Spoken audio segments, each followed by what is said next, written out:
कोल्हापूर राजापूर राज्यमार्गावरील कळे ते पोर्ले धरण या मार्गावर रस्त्यालगत कचऱ्याची ढीग, पर्यावरणाचं अपरिमित नुकसान, कचऱ्यातून येणाऱ्या दुर्गंधीमुळे लोकांचं आरोग्य धोक्यात, रस्त्यालगत कचऱ्याची ढीग असल्यामुळे वाहनधारकांच्या जीवितास धोका।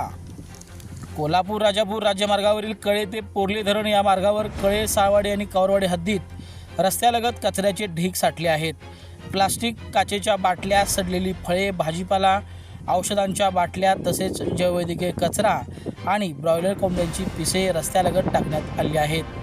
त्यामुळे रस्त्यालगत अक्षरशः कचऱ्याचे ढीग साठलेले आहेत। या कचऱ्यातून येणाऱ्या दुर्गंधीमुळे या परिसरातून जाताना प्रवासी आणि नागरिकांना अक्षरशः तोंड आणि नाक बंद करून जावं लागत असल्याचं चित्र पाहावयास मिळतंय। रस्त्यालगतच्या नाल्यातही कचरा मोठ्या प्रमाणावर टाकण्यात येत असल्यामुळं पावसाळ्यात हा कचरा पाण्याच्या प्रवाहाद्वारे नदीत आणि ओढ्यात मिसळून मोठ्या प्रमाणावर जलप्रदूषण करण्यास कारणीभूत ठरू शकतो। अन्नाच्या शोधात आलेली भटकी कुत्री हा कचरा सतत विस्कळत असतात, त्यामुळे हा कचरा रस्त्यावर आलेला आहे। त्यामुळं वाहनधारकांनाही या परिसरातून जाताना मोठी कसरत करावी लागते।